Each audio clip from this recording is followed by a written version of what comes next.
How to connect and pair Bluetooth device on Android. So hello guys, welcome back to my YouTube channel. In this quick tutorial I'll be discussing about how to connect and pair Bluetooth device on Android.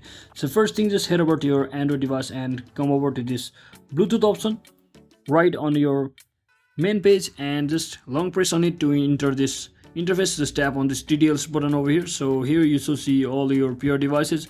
So just make sure you have enabled any other Bluetooth device which you want to connect, whether it's watch or any other AirPods, just like that. And once you open that, you can see the device popping up, which is under this available device option, and you just have to click on this to pair, start pairing. And once it sends a code, you can simply tap on this pair button and you should be successfully paired to that particular device.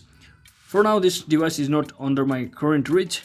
So that was it for today guys. I hope this video was helpful. If it was, don't forget to like and subscribe to the channel. See you on the next one.